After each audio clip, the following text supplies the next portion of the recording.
আয়াতুল কুরসি পড়ে ভুলেও একটি কাজ করবেন না, ভালো করে স্মরণ রাখবেন। আয়াতুল কুরসি পড়ে আমরা যে ভুল কাজটা করে থাকি, আয়াতুল কুরসি হচ্ছে পবিত্র কোরআনুল কারীমের ভিতরে সর্বশ্রেষ্ঠ আয়াত হচ্ছে আয়াতুল কুরসি। সূরার ভিতরে সর্বশ্রেষ্ঠ সূরা হচ্ছে সূরা ফাতিহা, সূরা ইয়াসিন, সূরা বাকারা।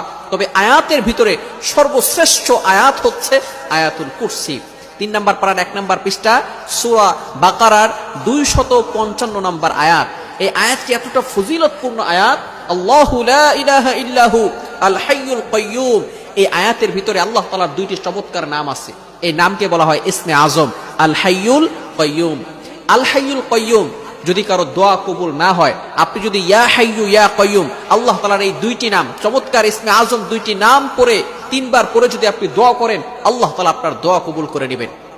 যেহেতু এই আয়াতের ভিতরে আল্লাহ তাআলার 2টি ইসমে আজম নাম রয়েছে, এই নামের কারণে আল্লাহ পাক রব্বুল আলামিন এই আয়াতের মর্যাদা আরো বাড়িয়ে দিয়েছেন। সুতরাং যদি জিন আপনাকে আসর করে, এই আয়াতুল কুরসি পড়লে জিন আপনাকে কোনো ক্ষতি করতে পারবে না। হাদিসের ভিতরে যেটা আসছে, আমরা যে ভুল কাজটা করি সেটা হচ্ছে আয়াতুল কুরসি পড়েই আমরা বুকে ফু দিয়ে থাকি। আমরা বুকে ফু দিব না, এই ভুলটা আমরা কখনো করব না।